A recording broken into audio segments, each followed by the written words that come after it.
The phone ripped through my Victoria kitchen like a bullet through flesh, shattering the suffocating silence. 2 weeks after her funeral, her azaleas still bleeding color into the Pacific rain, my son's voice snarled through the line. "The house is gone, Dad. Buyers signed. It's over." No respect, no remorse, just a gut-punch betrayal, as if this home, carved from her love and my Afghanistan scars, was his to torch. My hand crushed the photo of us in uniform, her smile now a ghost screaming in my chest. They think I'm a broken relic, a soldier too crushed to fight. They're so damn wrong. The cedar outside loomed like it bore witness to my wars, her whisper clawing at my soul. Don't let them steal it. Then my daughter's text stabbed deeper, cold as a grave. "Basement's ready, Dad. Be reasonable." Reasonable? When they're gutting my life for their greed? My heart roared with a pain so raw it could split the earth. I slammed the photo down, voice shaking with rage. Not my home, not ever. This isn't a house. It's my blood, my fight, and I'll burn before I let them take it. The cedar's shadow stretched across the backyard, heavy as the silence that followed my son's call. I stood by the kitchen sink, staring at the azaleas Eleanor planted, their petals trembling in the Victoria drizzle. Her garden was a battlefield where she'd fought despair with every root she set down. Now, Ethan wanted to bulldoze it for cash. His next call came an hour later, voice sharp like a knife on whetstone. "Dad, you can't keep this place. It's 300 square meters, half a hectare of upkeep. You're alone now." Alone. The word burned worse than shrapnel. I gripped the counter, knuckles white. "It's paid off, Ethan. 8 years ago. You didn't know?" Silence. Then his laugh, bitter as burnt coffee. "You're dreaming if you think you can manage without us." Claire's message followed, softer but just as cold. "Dad, we've got a basement suite ready. It's 80 square meters, full bath. Move in. Be practical." Practical? Trading my home for a cage? I didn't reply. Instead, I walked the garden stone path, each step a memory of Eleanor's hands in the soil. My phone buzzed again, a text from Sophie, my granddaughter. "Grandpa, can I visit Saturday? Miss you." Her words were a lifeline, pulling me from the dark. Sophie, Claire's girl, 18 and bright as the Pacific summer, was the only one who saw this house as more than dollars. Ethan and Claire thought I was a relic, too worn from Afghanistan to stand firm. They didn't know Eleanor's strength still lived in me. I'd fought for this country at 30, survived ambushes in Kandahar, and rebuilt my mind with her by my side. Now, they wanted to strip away the last piece of her, our home. I wouldn't let them. Somewhere, in her study, I knew she'd left something to guide me. A letter, a plan, maybe a weapon. I just had to find it. The cedar's shadow clawed across the backyard, dark as the ache in my chest. I left the kitchen, Ethan's words still burning, "You're dreaming if you think you can manage," and wandered to Eleanor's study, a room untouched since her last breath. The air smelled of her lavender hand cream, faint but sharp, like a memory that refused to fade. Her desk sat under a window, the Pacific drizzle streaking the glass like tears she'd never shed. I traced the edge of her oak chair, worn smooth where her hands used to rest, and sank into it. The weight of her absence hit like a mortar blast, heavier than anything I'd carried in Kandahar. My fingers brushed a wooden box, carved with our initials from our wedding day, 35 years ago. Inside, nestled beside my old Afghanistan service medal, was her diary, its leather cover cracked like my resolve. I opened it, heart pounding like it did when the first ambush hit our convoy in 2008. Her neat script filled the pages, but one entry, dated a year before her cancer diagnosis, tore me apart. "Ethan and Claire see Will's medals as a debt they're owed. They'll come for the house when I'm gone, thinking it's theirs to claim. He's stronger than they know, but they'll try to break him." My throat tightened, a sob trapped behind gritted teeth. Eleanor had seen this coming, had watched their greed grow like weeds in her garden, and I'd been too blind to notice. I slammed the diary shut, the sound echoing like a gunshot in the quiet room.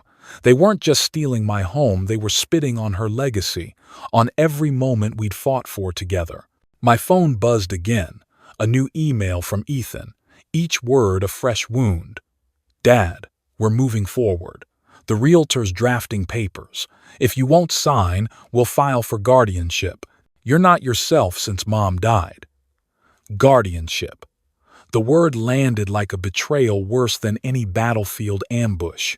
They thought the war had hollowed me out, that PTSD had left me a shell they could crack open for profit. I stood, fists clenched, the metal in the box glinting like an accusation. I'd lost a brother in arms in Afghanistan, watched his blood soak the sand, and Eleanor had been my anchor, planting cedars to ground my nightmares. Now, my own kids were calling me broken, ready to lock me in a basement to fund their dreams. My voice broke as I whispered to the empty room. You think a soldier forgets how to fight? You don't know me. I paced the study, the floorboards creaking under my boots, each step a memory of Kandahar's dust and Eleanor's quiet strength. She'd sat here, planning for a future she wouldn't see, knowing Ethan and Claire would circle like vultures.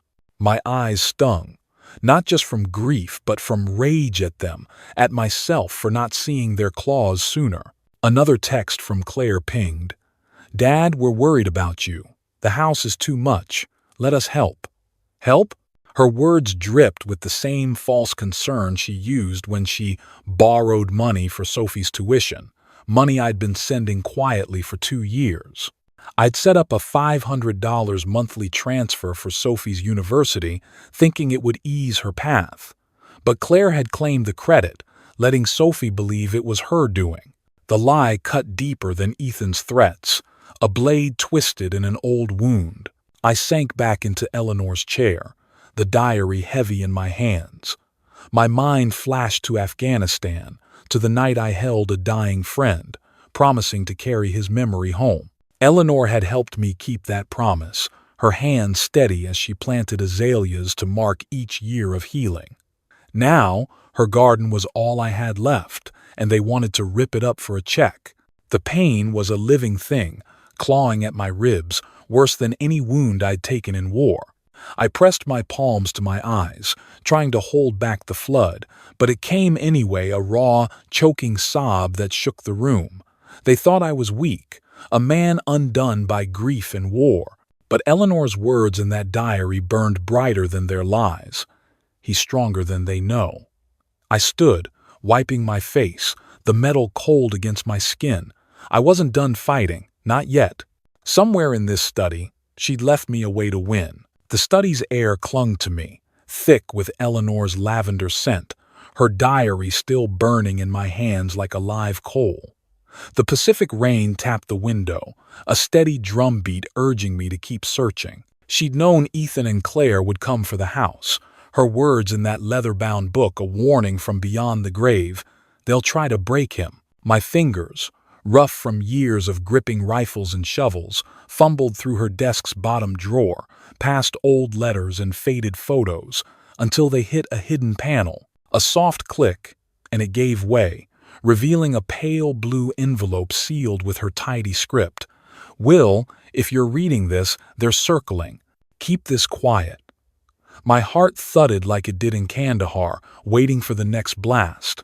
I tore it open, the paper trembling in my grip. Inside was a deed, crisp and official, for a house in Tofino, 270 kilometers northwest on Vancouver Island's wild coast. Eleanor's name stood alone on the title, purchased a decade ago, a secret she'd guarded even from me.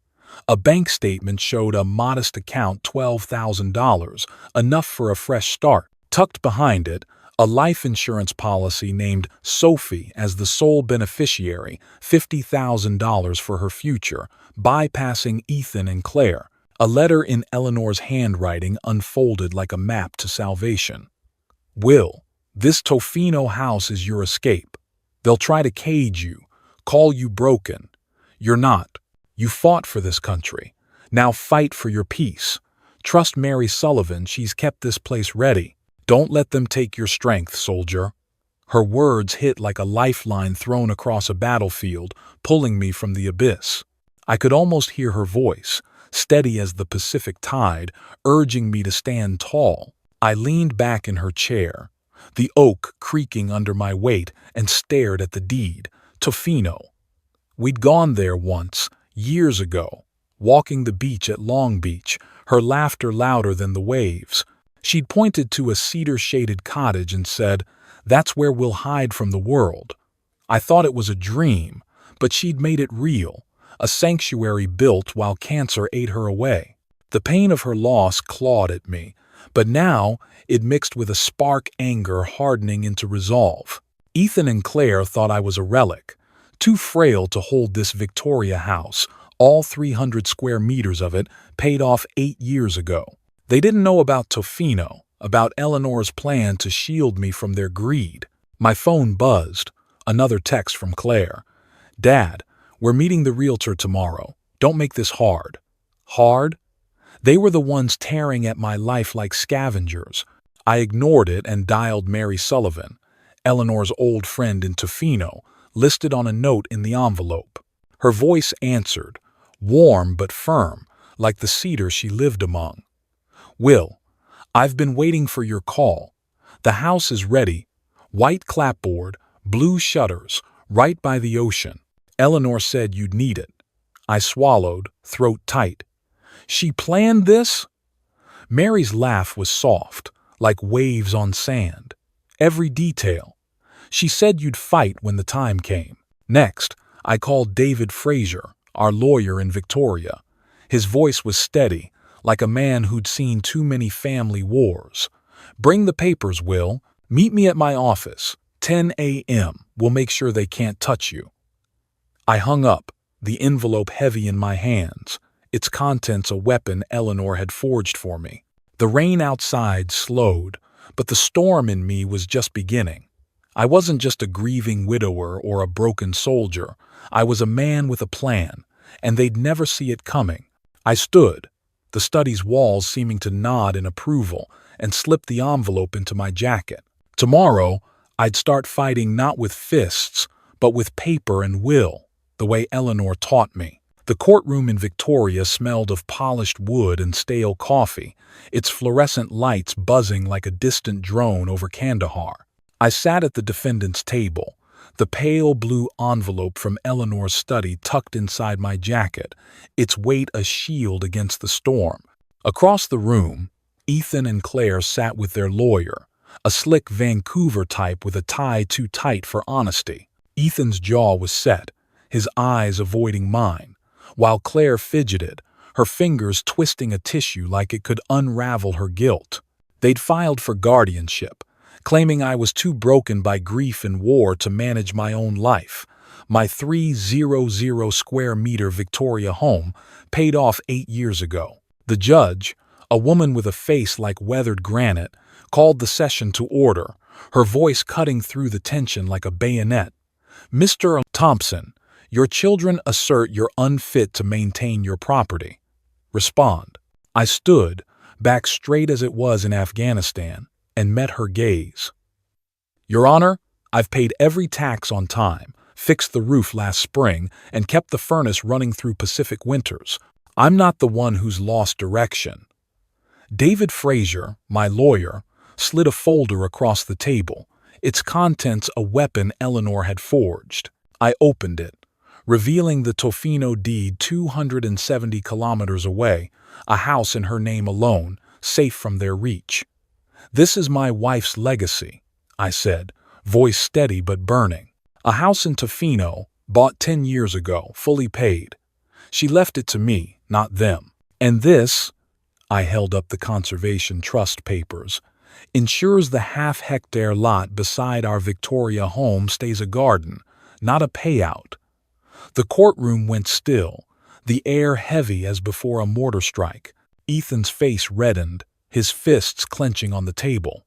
"You're throwing away our future, Dad," he snapped, voice cracking like cheap ice.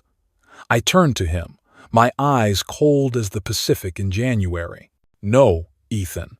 I'm protecting mine. You saw my home as a check. I see it as 35 years of my life with Eleanor." Claire's tissue shredded in her hands, her eyes darting to the floor. Their lawyer stammered, This changes things. We weren't aware of the Tofino property." David leaned forward, his voice calm but sharp. "You weren't supposed to be. My client's competence is clear, his finances are in order, his property secure. Your petition lacks grounds." The judge's pen tapped once, a sound like a gavel in my head.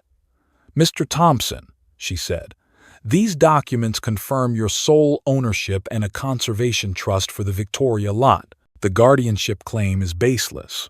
She closed her file, the sound final as a locked gate. Petition dismissed. Ethan stood, chair scraping, and stormed toward the exit, his footsteps echoing like a retreat. Claire lingered, her voice small. "Dad, we just wanted to help." I faced her, my words slow, deliberate. "Help doesn't look like a cage, Claire. You tried to bury me in your basement. 80 square meters of pity. I'm not your burden."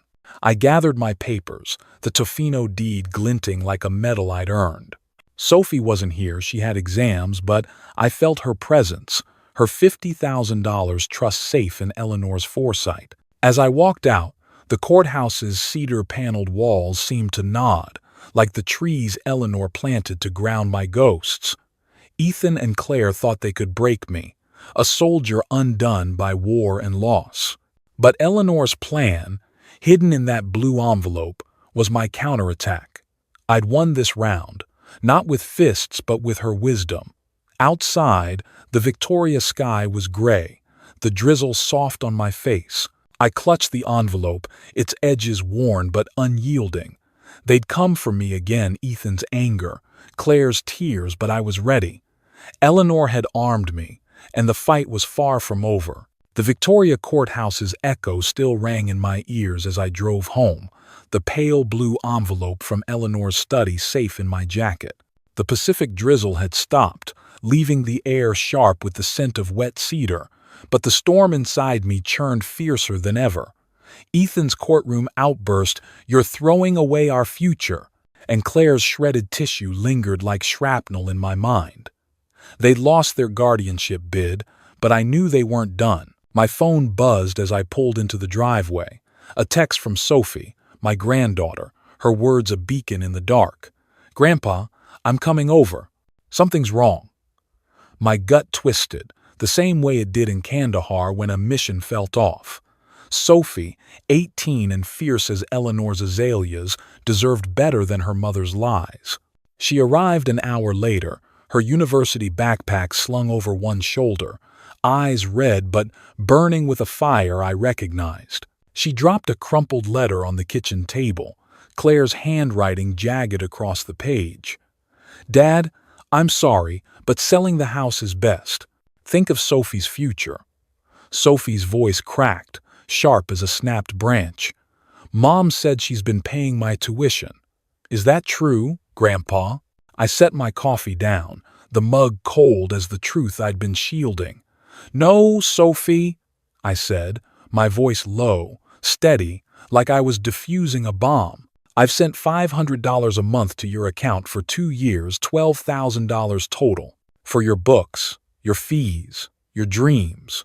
Claire knew. Sophie's breath hitched, her hands trembling as she gripped the table's edge. "She lied to me," she whispered, tears spilling like rain on the Pacific coast. "She said it was her money, her sacrifice." I stood, the floorboards creaking under my boots, and pulled my phone from my pocket. "They need to hear this from you," I said, dialing Claire and Ethan on speaker, the ring slicing through the kitchen silence like a warning shot. Claire answered first, her voice thin, cautious. "Dad, Sophie's with you?" Ethan's gruff tone followed. "What's this about?" I looked at Sophie, her eyes locked on mine, and nodded. "Tell her the truth," I said, my words hard as the cedar outside. "Tell her why you lied about her tuition." Silence stretched, heavy as the 300 square meter house they wanted to sell. Claire stammered, "Sophie, I wanted you to be proud of me. I didn't want you to think we needed him." Sophie's voice erupted, raw and unyielding. "You let me believe you were my hero. You stole Grandpa's love and called it yours." Ethan cut in, defensive. "We were protecting you, Soph. He's not stable grief. The war." I leaned forward, voice like steel. "Don't you dare blame my scars. I fought for this country, and I fought for her. You just took." Sophie's tears fell harder, but her spine straightened, echoing Eleanor's strength. "I'm done with your lies," she said, her voice ablaze. "I'm staying with Grandpa. You don't get to decide my family." Claire's sob crackled through the phone, broken but not enough to mend the wound. Ethan stayed silent, his absence louder than his excuses. I ended the call, the click final as a locked door. Sophie sank into a chair, her face a mix of fury and grief, like the Pacific waves crashing against Tofino's shore. I knelt beside her, my hand on her shoulder, steady as I'd been in Afghanistan. "You're not alone," I said. "Eleanor left you more than money. She left you truth." Sophie nodded, wiping her eyes, her voice small but fierce. "I want to see her house in Tofino. I want to know her plan." I stood, the weight of Eleanor's envelope still in my jacket, its contents, deed, bank statement, trust burning like a signal fire. The kitchen felt larger now, not empty but alive with the fight we'd inherited. Claire's lies and Ethan's greed had cracked open the truth, and Sophie had chosen her side. The cedar outside stood sentinel, its roots deep as Eleanor's foresight. I'd won in court, but this was the real battle. Sophie's fire, her refusal to let lies define her, was Eleanor's victory. We'd go to Tofino, to the house Eleanor built for us, and face whatever came next. The war wasn't over, but I had my ally. The Pacific stretched before the Tofino house, its waves crashing like a heartbeat that never quit. I stood on the cedar deck, 270 kilometers from Victoria's battleground, the salt air sharp enough to cut through the ghosts of Kandahar. Eleanor's house, white clapboard, blue shutters stood firm against the coastal wind, a sanctuary she'd built when cancer was already whispering her name. The 100 square meter cottage, nestled among cedars on a quarter-hectare lot, felt like her final order. Live, will, not just survive. I gripped the railing, the wood smooth under my calloused hands, and let the ocean's roar drown out Ethan's courtroom snarl and Claire's lies about Sophie's tuition. For the first time since Eleanor's funeral, my shoulders eased, as if the weight of betrayal had slipped into the tide. Sophie arrived that afternoon, her university backpack slung over one shoulder, a rolled-up sketch of Eleanor's Victoria garden tucked under her arm. Her eyes, red from the truth she'd faced in our kitchen, now sparkled like the Pacific under a rare winter sun. She stepped onto the deck, her boots scuffing the weathered boards, and stopped, staring at the sea. "Grandpa," she said, voice soft but steady, "this is hers, isn't it? Grandma's place." I nodded, throat tight. "She built it for us, Soph, a place to start over." She unrolled her sketch azaleas, cedars, the stone path we'd walked together, and set it on the outdoor table, its edges curling in the breeze. "I drew this for her," she said. "I want it here." We walked to the backyard, where a small patch of earth waited, bare but ready. I handed Sophie a spade, the same one Eleanor used to plant her garden in Victoria. "She'd want you to do this," I said, pointing to a young cedar sapling Mary Sullivan had left for us. Mary, Eleanor's friend and the house's caretaker, had called that morning, her voice warm as a coastal sunset. "Will, the place is ready. Fresh linens, coffee in the pantry." Eleanor would have approved. Sophie dug into the soil, her hands steady despite the cold, and we planted the cedar together, its roots sinking deep like a promise. The act felt like a ritual, not for closure but for beginnings, as if Eleanor's hands guided ours through the dirt. Inside, The cottage smelled of cedar and sea salt. Its simple furniture, a wooden table, 4 chairs, a bookshelf with Eleanor's favorite novels welcoming us like old friends. Sophie found a letter on the kitchen counter, tucked under a bowl of lemons Mary had left. Eleanor's handwriting, precise as a soldier's orders, stared up at us.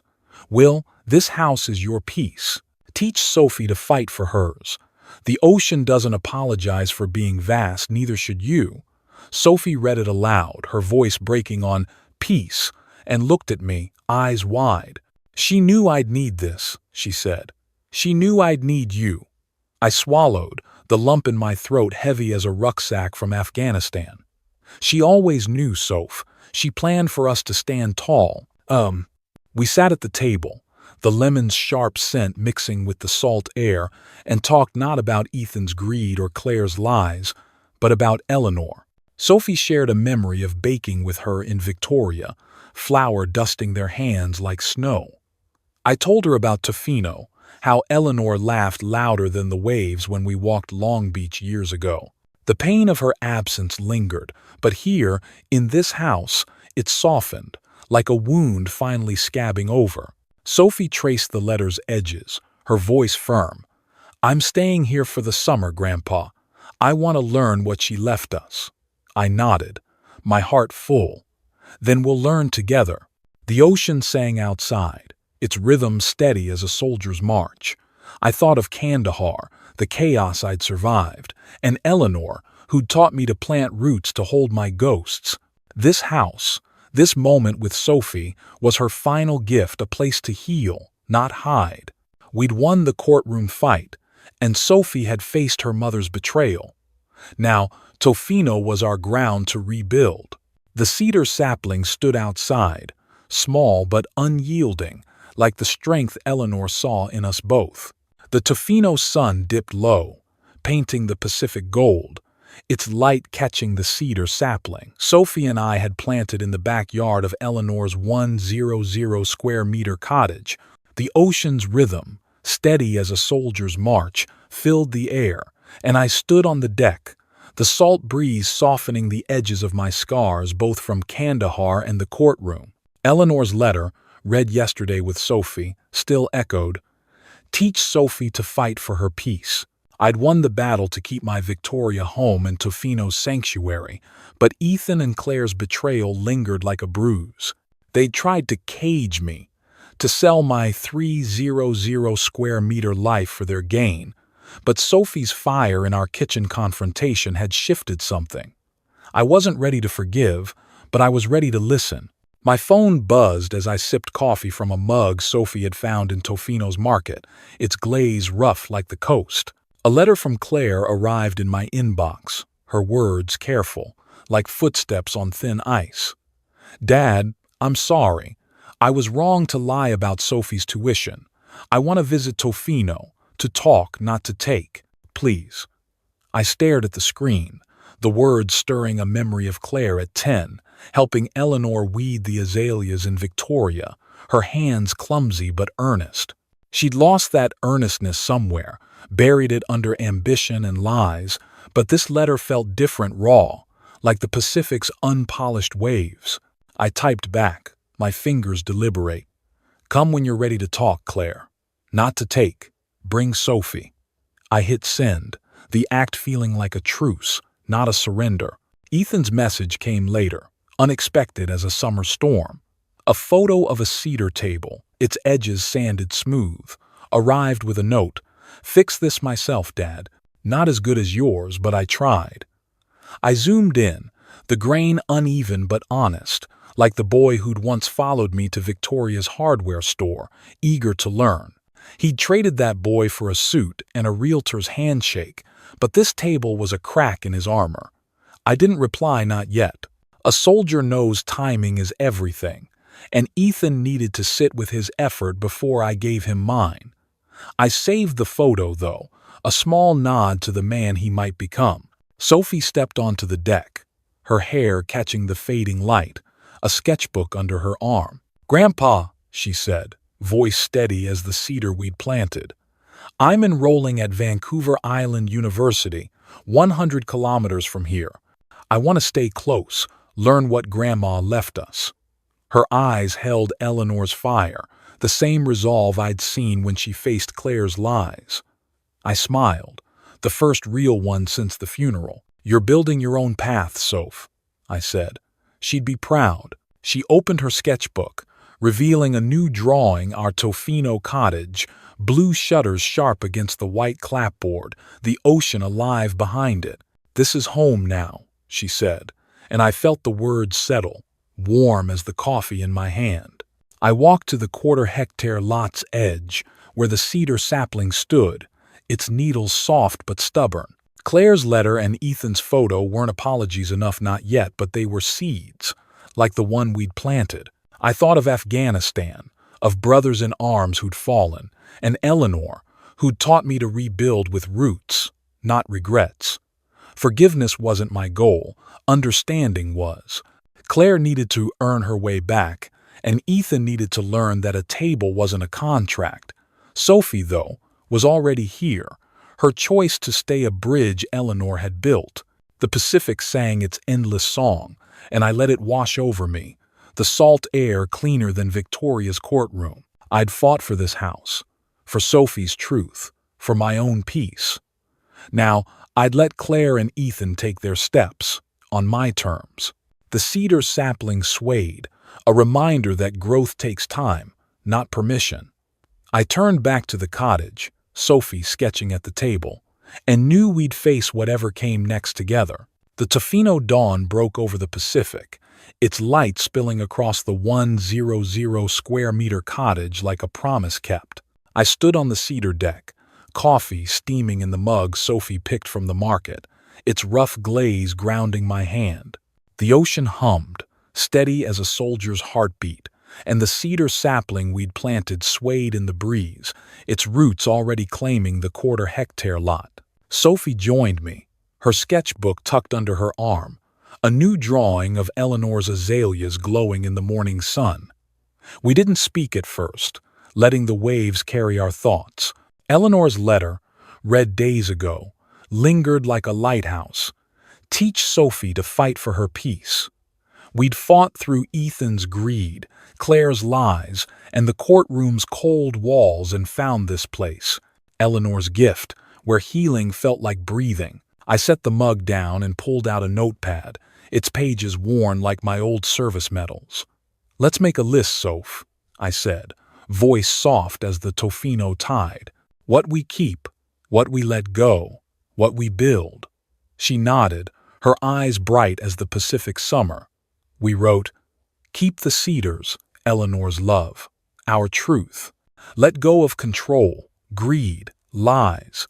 Build a life we choose." Each word felt like a stone in the garden Eleanor built, steady against Victoria's storms. I thought of Kandahar, of Brothers Lost, and how Eleanor taught me to plant roots to hold those ghosts. Now, Sophie was learning, her choice to study 100 kilometers away a testament to Eleanor's strength. Life lessons. First, protect your worth. Don't let love become a chain, even from family. Set boundaries, like I did with Ethan and Claire, to honor your own fight. Second, choose a life that fits you, not others' plans. As a veteran, I learned peace is built, not given, like this Tofino cottage. Third, pass on what matters, teach the next generation, like Sophie, to hold their ground with courage. The ocean sang, and I felt Eleanor's smile in the salt air, her legacy alive in us.